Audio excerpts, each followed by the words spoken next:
Welcome to our channel ফেটোবিফাইন। পশ্চিমবঙ্গের মুখ্যমন্ত্রী মমতা বন্দ্যোপাধ্যায় সোমবার ইঙ্গিত দিয়েছেন যে তার সরকার ৩ মাসের মধ্যে কর্মচারীদের বকেয়া মহার্ঘ ভাতার ডিএ ২.৫% দিতে রাজ্যকে নির্দেশ দিয়ে সুপ্রিম কোর্টের আদেশের সাথে মোকাবিলা করবে।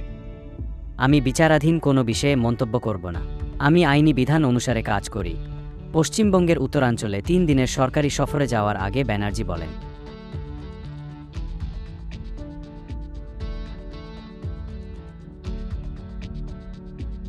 মূল্যবৃদ্ধির সাথে সামঞ্জস্য রেখে জীবনযাত্রার মান বজায় রাখতে সাহায্য করে। বিভিন্ন সময়ে কেন্দ্রীয় সরকারি কর্মচারীদের ডিএ এবং রাজ্য সরকারি কর্মচারীদের প্রাপ্ত ডিএর মধ্যে পার্থক্য দেখা দেয়। এই পার্থক্যের কারণেই বকেয়া ডিএ প্রসঙ্গটি উত্থাপিত হয়েছে। সুপ্রিম কোর্টের সাম্প্রতিক অন্তর্বর্তীকালীন রায় সেই বকেয়া মেটানোর পথ প্রশস্ত করেছে। কিভাবে বকেয়া ডিএ হিসাব করবেন? এপ্রিল 2008 ডিসেম্বর 2019 বকেয়া ডিএ হিসাব করার জন্য নিম্নলিখিত ধাপগুলি অনুসরণ করতে হবে। বেসিক পে, মূল বেতন আপনার বেসিক পে কত ছিল তা জানতে হবে।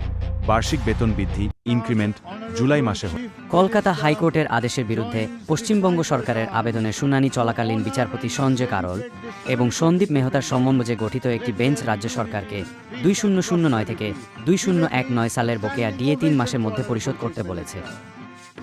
সুপ্রিম কোর্টের অন্তর্বর্তীকালীন আদেশের ফলে প্রায় 6 লক্ষ রাজ্য কর্মচারী উপকৃত হবেন।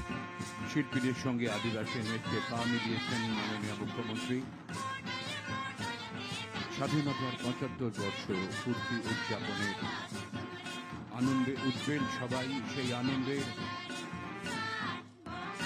সেই ভারতীয়ত্বের গরিমারি প্রকাশ এই নৃত্য।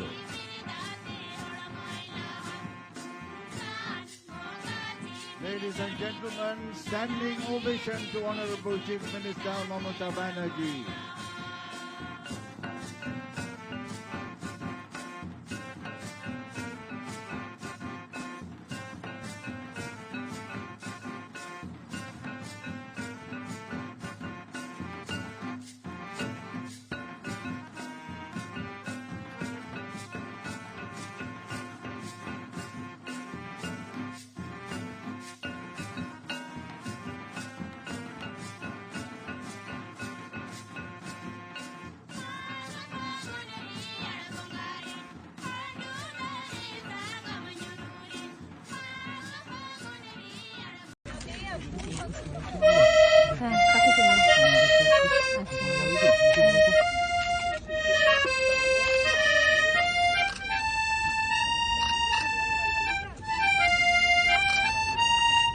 আপনার সময় দেওয়ার জন্য ধন্যবাদ।